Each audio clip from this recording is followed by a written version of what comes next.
welcome back to Jack and Julie podcast. I'm so happy you're here with us today. If you can understand English when you watch videos, listen to podcasts, or read simple articles, but you still can't speak confidently, today's episode is especially for you.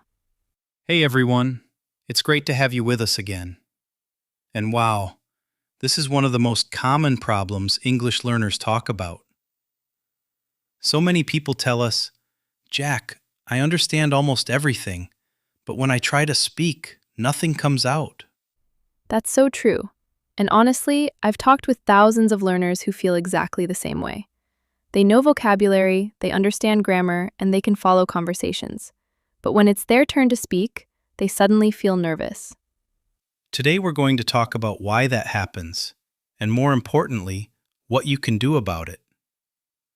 We're going to share practical tips, useful English patterns, and simple exercises you can start using today. By the end of this episode, you'll understand why speaking feels difficult, even when listening feels easy. You'll also learn 3 powerful ways to start speaking more naturally and confidently. And here's a question for you. Have you ever understood an English conversation perfectly, but felt unable to join it? Tell us in the comments. We'd love to hear about your experience. Also, if you're enjoying these lessons, don't forget to like, share, and subscribe to Jack and Julie podcast. It really helps us create more content for learners around the world. All right, let's jump right into today's lesson and start turning your understanding into real speaking skills. Let's begin with the most important idea. Understanding English and speaking English are actually 2 different skills. Many learners think they are the same, but they're not. Exactly. Listening is like receiving information. Speaking is like creating information. When you listen, your brain recognizes words. When you speak, your brain has to find the words and build sentences quickly. Here's a simple formula. Subject plus verb plus object. For example, I like coffee. She watches movies. They play football. These simple sentence patterns are the foundation of speaking. Let me give you a few examples. I study English every day. My friend lives in Canada. We watch podcasts at night. She drinks tea every morning. They enjoy learning languages. Notice something important. These sentences are simple. Many learners believe they need advanced grammar before they can speak. That's not true. Simple English works very well. Absolutely. Think about children learning their first language. They don't start with complicated sentences. They start with short, useful expressions. I remember meeting a learner who knew thousands of English words. But when I asked, "What did you do today?" he became silent. The problem wasn't knowledge. The problem was speaking practice. That's a great example. Julie, let me ask you something. If a learner understands 90% of a podcast, is that enough to start speaking? Definitely. You don't need 100% understanding. You just need enough words to communicate basic ideas. Listeners, here's a quick practice. Say these sentences out loud. I woke up early. I had breakfast. I went to work. I studied English. Simple, right? Speaking becomes easier when you use language you already know. Don't search for perfect words. Use the words you have. Another useful formula is, I want to. For example, I want to travel. I want to improve my English. I want to meet new people. And here's another one. I need to study. I need to sleep earlier. I need to practice speaking. Now let's talk about negative forms. This is very important. We say, I don't understand. I don't know. I don't like coffee. She doesn't work here. Many learners forget the word do in negative sentences. They might say, I not know. But in everyday English, we usually say, I don't know. Let's practice together. Repeat after me. I don't understand. I don't remember. I don't have time. I don't feel confident yet. Notice that last word, yet. It's powerful.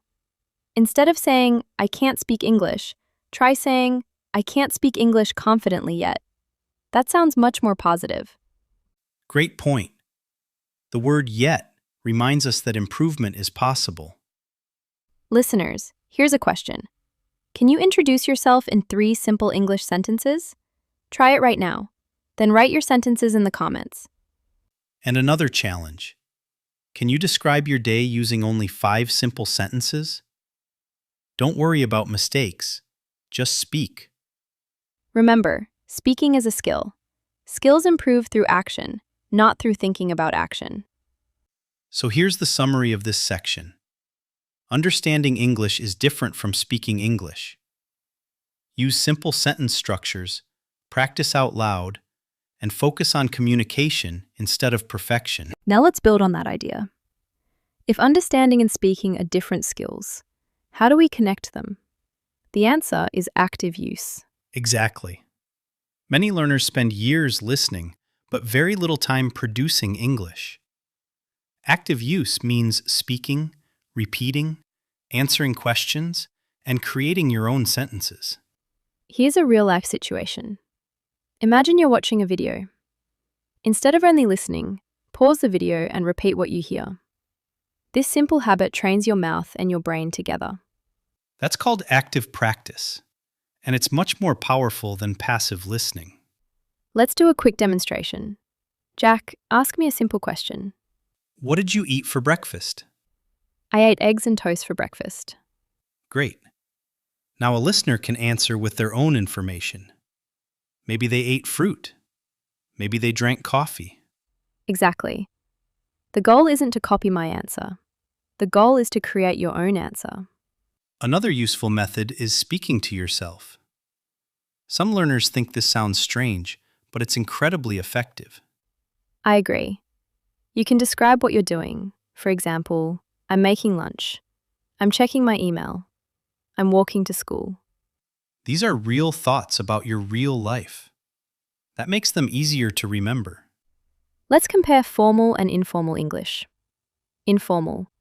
I'm going to call my friend. Formal. I'm going to call my friend. Both are common, but you'll hear the informal version more often in everyday conversations. Another example. Informal. Thanks a lot. Formal. Thank you very much. Both are correct, but they sound slightly different. Understanding these differences helps you sound more natural. Here's a quick practice activity. I'll start a sentence and you finish it. I enjoy. Maybe you said, I enjoy reading, or I enjoy playing games. Next one. This weekend, I'm going to. Maybe you're going to visit family, watch a movie, or study English. First tip. Speak every day, even if it's only for 5 minutes. Second tip. Use topics you already know well. Talk about your family, hobbies, work, or daily routine. Third tip. Record your voice. Listening to yourself can feel uncomfortable at first, but it's a fantastic learning tool. And don't forget to write examples in the comments. Tell us one thing you're going to do tomorrow using the phrase, I'm going to. Another common issue is translating everything from your native language. Try thinking directly in English whenever possible. Start small. Think, I'm hungry, I'm tired, it's raining, the weather is nice. Simple thoughts become speaking habits. The more often you do this, the faster your speaking becomes. And remember, speed is not the goal. Clear communication is the goal. Let's review the key points.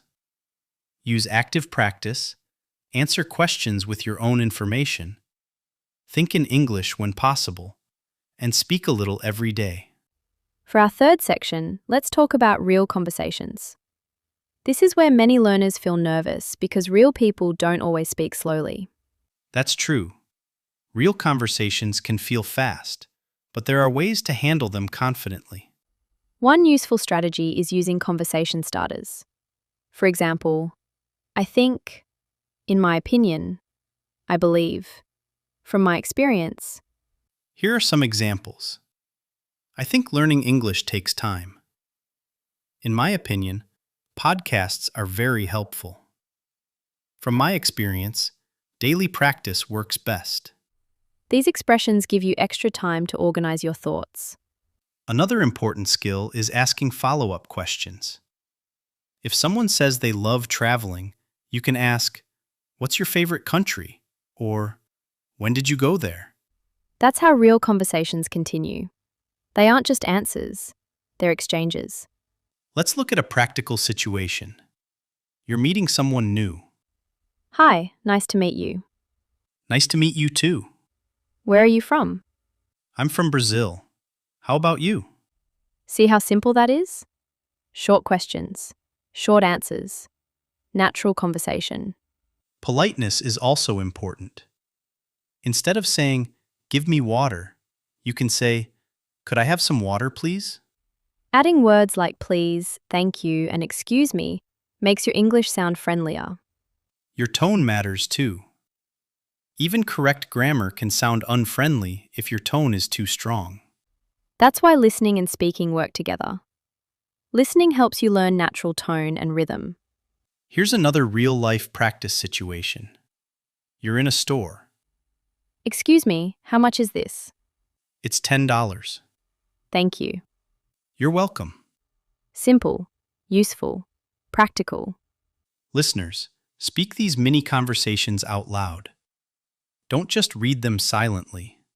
Let's do a mini practice. I'll ask a question. What's your favorite food?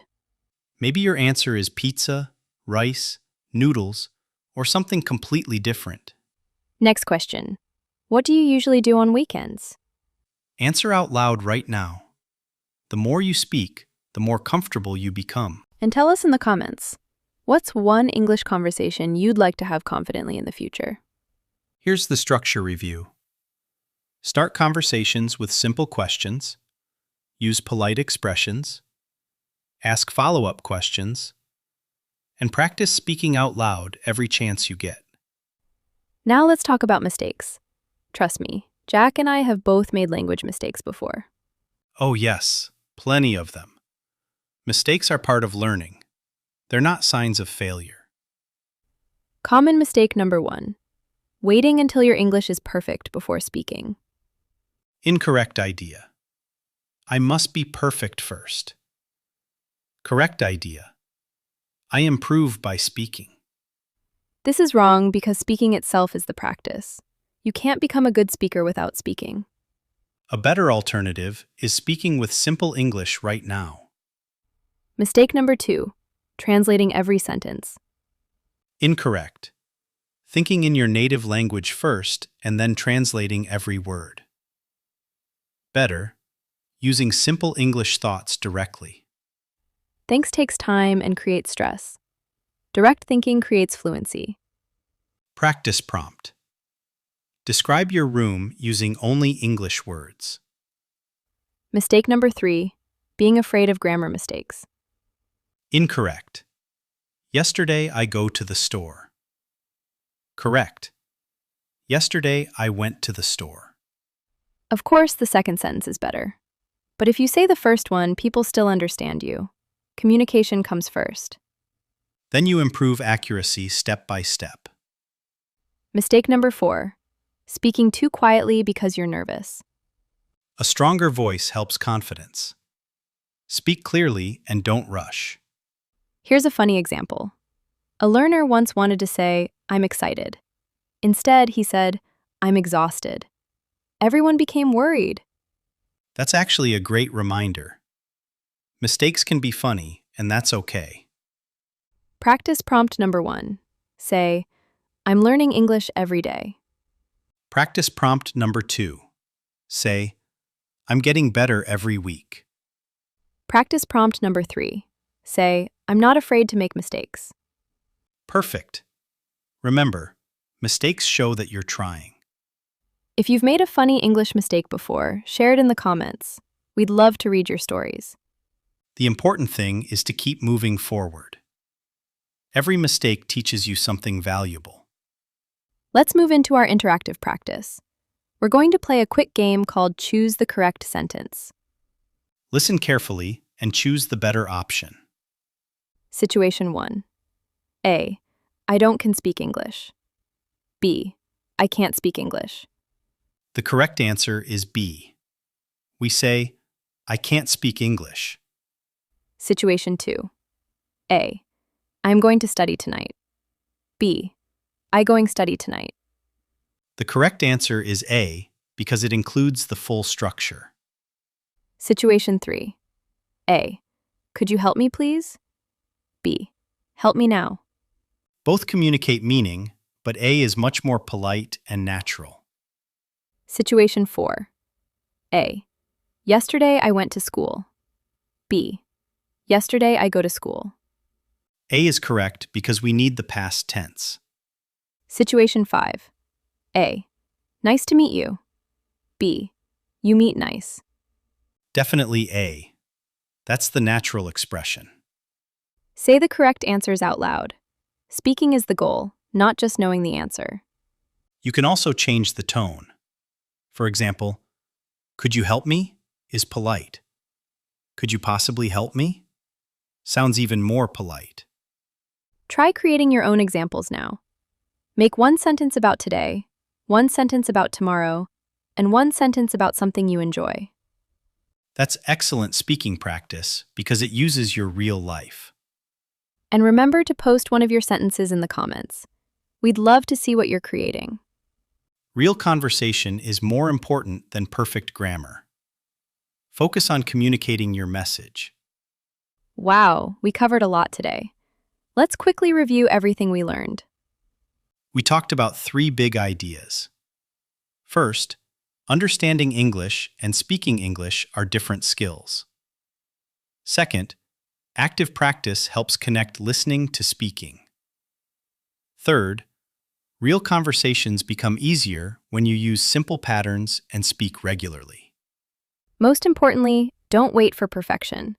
Start with simple sentences. Speak every day. Make mistakes. Learn from them. That's how progress happens. Here's a question to think about after today's episode. What's one small speaking habit you can start this week? Maybe it's speaking for 5 minutes every day. Maybe it's recording your voice. Maybe it's answering our practice questions out loud. Whatever you choose, make it consistent. If you enjoyed today's lesson, please like, share, comment, and subscribe to Jack and Julie podcast. Your support helps us reach more English learners around the world. And don't forget to leave a comment telling us what makes speaking English difficult for you and what strategy you're going to try after this episode. Thank you so much for spending this time with us. We're proud of every step you're taking in your English journey. Keep practicing, keep speaking, and keep believing in yourself. See you next time.